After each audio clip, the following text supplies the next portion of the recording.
que se convierta en poder. ¿Qué significa crisis? ¿Qué significa crisis? Confusión, adversidad, peligro, oportunidad. A ver, ¿quién vota por confusión? Adversidad, peligro, oportunidad. Pues son las 4.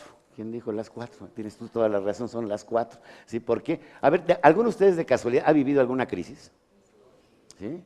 No, el que no la haya vivido está disecado, pero está vivo, me cae, porque definitivamente, en griego significa pasaje, crisis significa pasaje, porque la vida es un pasaje permanente. ¿Cómo te ha ido? Muy bien, qué bueno. Es un pasaje. ¿Qué sucede? Bueno, toda la vida estamos transitando. Imagínate, el primer pasaje es cuando empieza un niño a gestarse en el vientre de su madre.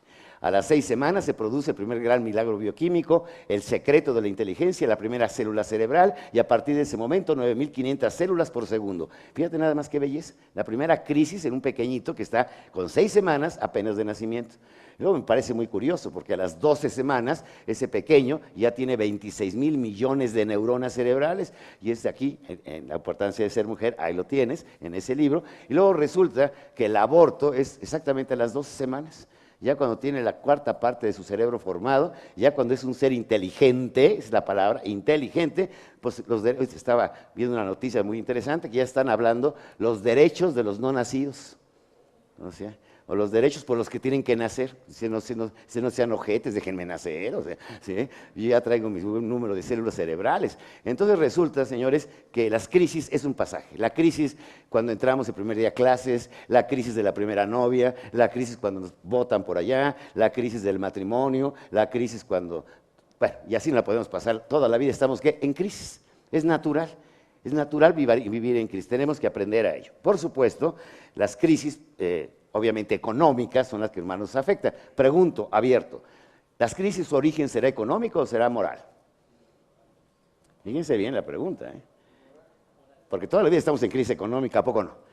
Y que los Estados Unidos, y que si las hipotecas de emergencia, que si el dinero de plástico, que si la devaluación, crisis económicas, sí, nada más que no se han pensado, por ejemplo, la crisis económica de los gringos, ¿de acuerdo? Hipotecas de alto riesgo, hipotecas que se daban sin ética, hipotecas de gran facilidad, hipotecarias que decían compre ahora y empiece a pagar dentro de 2 años, que era, bueno, efectivamente la falta, ahorita se está cuestionando la ética de las escuelas de negocios en los Estados Unidos de Norteamérica. ¿Por qué? Aplicaron los conocimientos sin ética. Una especulación bárbara, ganar muchísima plata, y por supuesto nos orillaron a una crisis económica bárbara. Por supuesto también el dinero de plástico. El dinero de plástico son las tarjetas de crédito. En los Estados Unidos, durante la época de la crisis, imagínense, pagaron en vouchers 1 millón de millones de dólares. La gente con la codicia de tener, de poseer, de comprar, por supuesto, falta de ética, no lo vas a poder pagar, y por supuesto viene la consecuencia.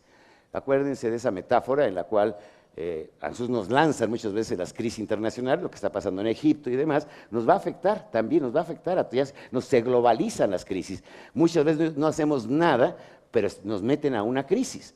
Recordarán aquel hombre que tenía a su hija, y ya estaba en edad de merecer, entonces petrolero de mucho dinero, y dijo, bueno, voy a hacer un concurso para ver quién se quiere casar con mi única hija heredera de todo mi imperio petrolero. Entonces sacó un letrero, se solicitan posibles millonarios que se quieran casar con mi preciosa hija, pequeña fortuna de $1,000 millones. Bueno, ahí en Houston, en su rancho, se presentan solamente 80,000 candidatos, ¿no? Entonces, de los 80,000 candidatos, le dice, bueno, la prueba es muy sencilla, ven, esta alberca olímpica preciosa está llena de tiburones, el que la atraviese por a alta velocidad y llegue primero ileso, tiene 3 opciones. 1, que le regale este rancho; 2, que le dé 10 postpetroleros; 3, que le entregue la mano de mi preciada hija. De pronto se oye ¡prash! Un tipo nadando como desesperado, sale del otro lado. Dice, qué barbaridad, no terminé de hablar cuando usted ya está del otro lado. Dígame, ¿quiere el rancho? No, señor, no. Bueno, ¿quiere usted los postpetroleros? No, tampoco, señor. Ah, pillín, ¿quiere la mano de mi hija? No, señor, tampoco. Entonces, ¿qué quiere? El nombre del ojete que me empujó, ¿sí? Entonces, pues muchas veces que nos empujan, ¿sí? Y aquí estamos. O sea, ¿tú qué hiciste por la crisis? Pues nada. En México la crisis, a los mexicanos cada vez que hay crisis nos lanzan al consumismo, ¿a poco no? Con su mismo coche, con su mismo traje, con su mismo todo, porque obviamente tenemos que economizar. Ayer me maravilló José Manuel Delgado, pues nada más de las 20 adversidades. después de que nos narró todo lo que tenía que enfrentar, y todo el mundo nos preguntamos, ¿y cómo salió? ¿Sí?